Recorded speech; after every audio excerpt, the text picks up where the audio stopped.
Hey, e-commerce marketing podcast listener. I wanted to let you know that we have created a 6-month guide to marketing your e-commerce store. You can download this guide by visiting getosi.com/guide or by texting GetOSI to 33444. This guide will show you how to get more traffic, sales, and conversions for your online store. Get the guide right now by visiting getosi.com/guide or by texting GetOSI to 33444. Welcome back, everyone, to the e-commerce marketing podcast. I am your host, Arlen Robinson, and today we have a special guest, Chris Mason. Chris is the co-founder of WooCurve, a company that makes WooCommerce stores more profitable. After years in the 9-to-5 grind, Chris finally grew his side business to the point where he could quit his day job. And with a wife and 2 kids, that wasn't easy, but it was worth it. Since then, he has helped some of the biggest names in business launch their online stores in a variety of industries. Today, he serves WooCommerce store owners exclusively, creating products that help them make more money. Welcome to the podcast, Chris. Hey, Arlen. Thank you. I appreciate it. Yeah, not a problem. And before we get started, why don't you tell me a little bit about, your background, a little bit more about WooCurve, what you were doing prior to WooCurve. From the intro, it sounds like you kind of started things on the side and then really ramped up and got going full time with it. Yeah, exactly. I've always, the last 10 years or so, I've worked in some kind of marketing capacity, even when I was in the corporate world for years. And so when I built up a side business, I actually started just doing some consulting on the side. And that was one of the ways that I was able to put some money away to build a runway of sorts so that I could launch my own business. And then I got connected into the WooCommerce world and started seeing some opportunities to solve problems. And so with WooCurve, what we do is we're helping WooCommerce store owners increase sales and conversions, and we do that through a variety of different training topics and things that we put out on our site and our blog for free. But we also have 2 products. One is a one-click upsells product that happens after a customer makes a purchase. It's post-purchase one-click upsells, and then we also have a checkout page solution called Handsome Checkout. Okay.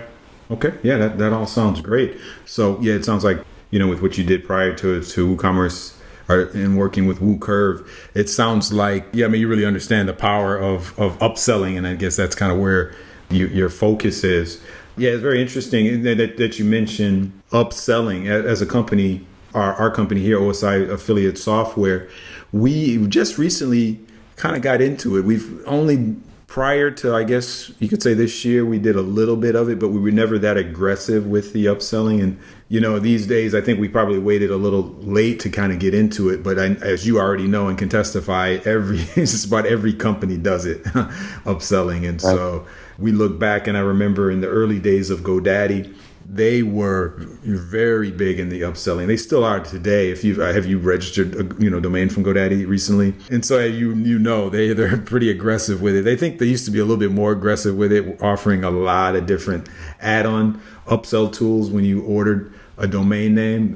I think they made it a little bit more cleaner now, but I do recall back in the day, they were kind of one of the first and then kind of true leaders with doing that, and they weren't really ashamed of being so aggressive with it. Yeah, so basically, Chris, you talked about WooCommerce, and I know your product is exclusively for WooCommerce. And one of the things that, I know a lot of our e-commerce businesses that are listening wonder is, how, when selling online, how important is the type of shopping cart? Because these days there's a lot of options out there. Yeah, for sure. I think among the big ones, obviously Shopify and WooCommerce, BigCommerce is another one. The tool is not so much, to me, this is my mind. It's not so much about the tools. It is, making sure that you get your offer right for the market and that you're serving. And really you kind of want your shopping cart to just not get in the way, basically. You want it to serve as extra team member for you. Hopefully it's encouraging your prospect, your customer, to buy more, using things like order bumps, or like we talked about, one-click upsells or cross-sells, that kind of thing. So it will depend kind of on, I guess, how technical you are and what your skill sets are and how much in the code and things you want to get. But in general, I think the most important thing is just getting your offer matched up with the right market, and then making sure you have a shopping cart that just doesn't get in the way, which I think most of the big ones that I mentioned earlier, they're going to fit the bill. Yeah, yep, definitely. And that, I've never heard anyone put it that way, but you're right, that you really got to find a solution that, like you said, doesn't get in people's way, because the bottom line is it really has to be just making sure that the customer has just a seamless experience browsing through products, viewing details of products, product pictures, and then all the way through checkout. So like you said, you don't want to have something that's too clunky, that's hard to get through, navigate, and then of course checkout. So that makes total sense. Now I know with what you do with WooCurve, your key thing is upsell options. And so I know for our audience members that are out there, I'm sure everyone has been to an online store, and they've been when they're checking out, there's add-on items that they're prompted with, and that type of thing. So I'm sure everyone is familiar with that. And so when thinking about adding upsell options to your own online store, how do you really draw the line so that you don't annoy the customers, and you don't turn people away and get them to abandon the cart? What's the, I guess you could say, kind of secret sauce as to drawing that fine line? Yeah, well, I mean, it's you're right. Like balancing what's profitable versus what could cost you in the long run in terms of customer affinity or how much they like you. That's really important. And I guess my starting place for when it comes to sales is just a belief that I have is like if you have a product or service that can actually help somebody and you have results, first of all, if you have something like that, then I think you have a moral obligation to do everything you can to get that person to buy. So that's where I start. And that's kind of from the school of Jay Abraham, if anybody is familiar with him, kind of a legendary marketing mind. But so that's my starting point. And, so that said, I think kind of finding that balance does depend on the relationship that you have with your tribe, with your list. So, if you're someone that you've developed just a ton of trust, and people on your list, their trust level is super high, then I think that allows you to make more offers in a post-purchase funnel with upsells. I think the thing that gets annoying, and it's in the words in your question, I totally get it because I've experienced it too, is right. What gets annoying is when like someone new comes in to your universe and they're totally cold, and maybe they just want to come and buy like a $10 product, and then you're trying to upsell them, on 5 different things, and they just met you, they don't know you. Mm-hmm. And so it like as business owners, we have to think about the kind of relationship that we're building from the very beginning. And at the end of the day, we're selling to human beings, and it's just like any other relationship. If I know you really well and like and trust me, I'm in a better position to say, hey, I saw you just bought this. And a lot of people who buy, product X, they also want to buy product Y, and we sell it for, $40. But if you pick it up now, you can get it for 30 or 20. And so that is a much stronger position to come from if you have that kind of relationship. But sure. So in general, like if we're just going to generalize it, my general advice to people, and we get this from customers too, if somebody's brand new coming into your world, 1-2 upsells max. Upsells are important, especially in your traffic campaigns, because it can pay for your ads if you get the right kind of funnel. If you got somebody who has a high level of trust, then I think you're in a good space to do 3 or 4 upsells. But you always want to be listening to feedback, and if it doesn't go well with your audience, or you get negative feedback, then you want to change that, obviously. Yes, yeah, for sure. And one of the key things that you mentioned is that if you're got a new customer coming through your site, just trying to buy a $10 product, it may not be good to upsell them, a $50 additional product or something like that. So you have to make sure whatever you're upselling, it's intelligent. If you can provide some type of intelligence into it, and maybe when people do a guest checkout, maybe just show them certain upsell items as opposed to those that are logging in and have created an account and have bought from you in the past. Because Yeah. Yeah, and on top of that, it really makes sense as to the type of things that you're upselling.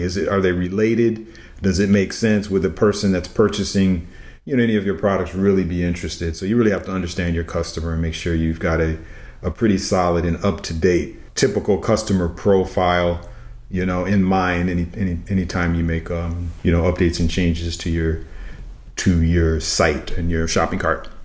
So Chris, kind of shifting gears just a little bit, because I always like to kind of dig into the kind of the lessons that business owners have learned and challenges that people have overcome. And so with what you've been doing, what has been the biggest challenge you had in growing your business, your side business that is, into your main business? Because I know a lot of people listening are in that same boat. They've got a 9-to-5, like you mentioned when you read your intro, that you started with a 9-to-5, you had a side business, and then eventually transitioned it into full time. So what were some of the challenges, and how did you overcome those?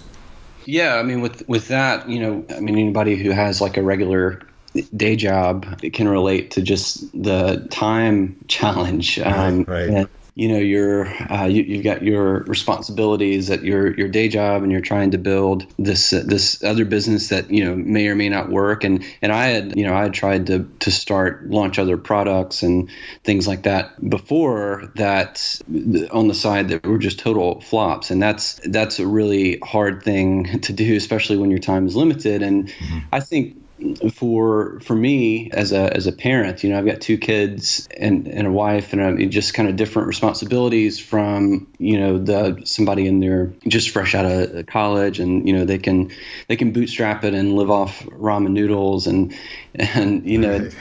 that wasn't an option for me. So I think that, the biggest challenge was just like realizing that I didn't have time to do it all. And so what that forced me to do, it took me a while to realize that, but what it forced me to do was to kind of bear down on what are the things that I'm best at. Like if I get 1 hour of focus on, being able to write sales copy or figure out the offer, which through that process, I found out that was what I was really good at was copywriting. And so anything else that needed to get done, I started that just shifted my mind to look for outsourcing opportunities so that it just didn't take up space in my head, in terms of like implementation. So then that was another challenge of like, well, how do you then go about finding outsourcing? And learned a lot through doing that as well. Giving different tests to people that you want to look at hiring to make sure that they can actually do what they say they're going to do, or getting somebody to build or design a web page for you, little things like that. But yeah, I would say the biggest challenge was time, and then figuring out how to duplicate myself with outsourcing. Yeah, that makes sense. And I tell small business owners that all the time. Do not wait too late to get help.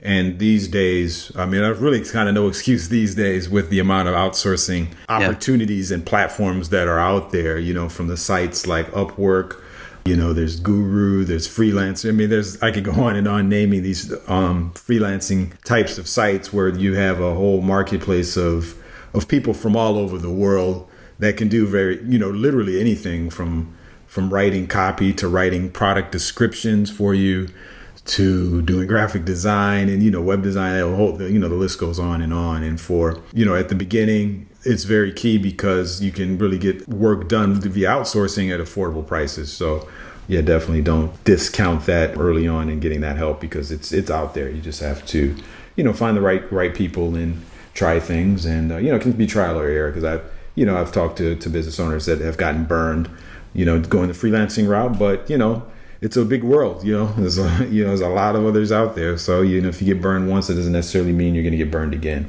You just have to definitely keep that in mind. Now, I know you've got, of course, a lot of experience with using WooCommerce. And what would you say are some of the advantages to the WooCommerce shopping cart as opposed to some of the others? Yeah, definitely. One of the things I see with WooCommerce is it's 100% customizable. So, it's open source.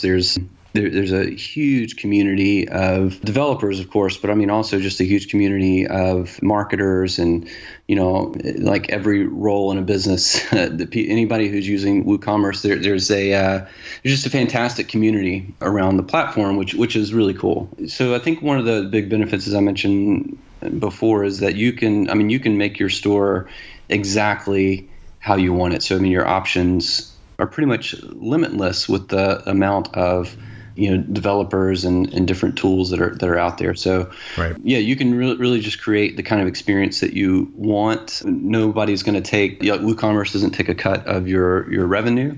Is another thing which some platforms do that. Yeah, true. That's really big.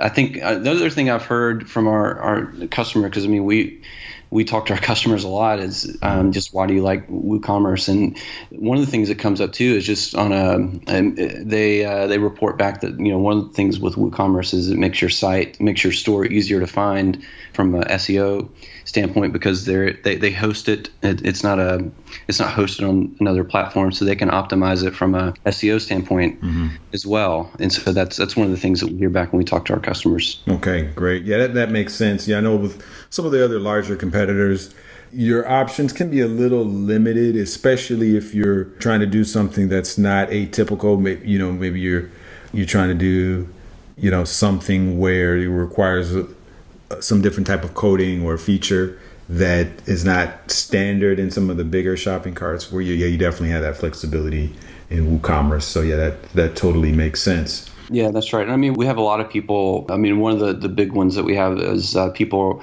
who decide they're going to leave Shopify and come over to WooCommerce, and they find us, and we hear some of those common issues as well. But it just depends on what you need or want to do in your business. Like, I think Shopify is an awesome platform. Yeah. I mean, like anything, it's going to be good for others and not work for some folks. I'm sure there are people who leave WooCommerce and go to Shopify. So it's just kind of sometimes you just don't know till you get in there. Yeah, it is true. And I've had experiences with businesses that have tried both. People that have started with Shopify switched over, and vice versa. So I know exactly what you're saying.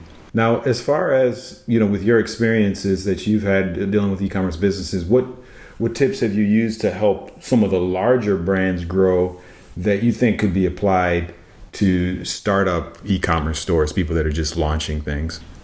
Kind of the general philosophy, I guess, is you're always looking to break even on the front end, and your profit is made on the back end. So like that's where the real money is made, when you're able to sell to your existing customers. And I think a lot of focus gets put on how do you acquire customers, how do you build a traffic campaign, which that's important.